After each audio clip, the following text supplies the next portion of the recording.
Every life begins at conception. From that moment of conception, everything about the person is decided. Everything from hair color to face shape to height is decided. Now what if I told you that someone else made that choice, made the decision whether after this moment of conception you lived or died? This choice is made daily by mothers across our nation, and it's called abortion. I believe we need to end this abomination called abortion. We need to end this because of the pain and harm it causes to the mother. Birth control is readily available and adoption agencies are easy to get access to. And lastly, the fetus is alive. Abortions are performed in the first 24 weeks of pregnancy. Early term abortions are generally performed with a pill. Late term abortions are surgically performed. The surgery involves the doctor inserting a device into the womb, and they use suction to pull apart the fetus and remove it. Surgical abortions have many dangerous side effects of a woman. The physical ones are abdominal pain, nausea, vomiting, diarrhea, and bleeding. These are just some of the physical side effects, not counting the mental ones. An example of mental ones are PAS, or post-abortion syndrome. This is a very serious mental syndrome that women who have abortions sometimes get.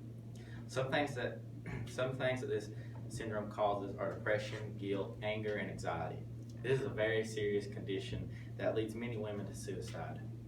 Many pro-abortion advocates would say that abortions are professional medical procedures that have low risk of these things happening. However, lots of times these side effects are experienced by the women, and just as they are any other medical procedure. A wonderful solution to abortion is birth control. There are many different types of birth control. Two of the most popular ones are condoms and birth control pills. These have a 99% effectiveness rate. These are freely available at pregnancy clinics, and we also have a pregnancy clinic in our town that provides this for free to males and females of all ages. Another solution you could use, even if birth control isn't available or does not work, is adoption. Adoption is a great choice for mothers. It allows the child to be put in a good family that will care and love them as their own. Adoption also comes with perks to the mother because of all the medical expenses for the pregnancy are paid for, and also there are some types of scholarships and other aid that are available. Some would say that this does not always apply because of rape. I will admit condoms will not work, but birth control you take daily will. Another thing to look at is rape is a horrible thing, and you must remember that two wrongs do not make a right. A fetus is the name given to an unborn baby. To understand abortion, we must take a look at the fetus and learn what it means. The definition of a fetus is an unborn offspring of a mammal, and particularly an unborn human baby more than 8 weeks after conception. It also means young one in Latin.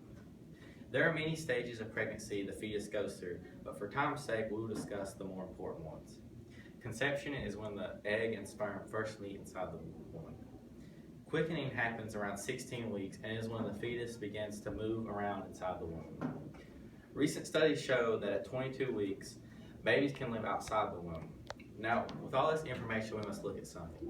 Abortions happen from week 1 and all the way up to week 24. Still, some people keep saying that they are simply not alive. Yet I ask them, why aren't they? They can move at 16 weeks. They can live outside the womb at 22. Then how aren't they alive? Why do they deserve to live as we all live? I hope that I've convinced some of you today that abortion is wrong. Even if I did not, I hope you learned something and you're more informed than you was before.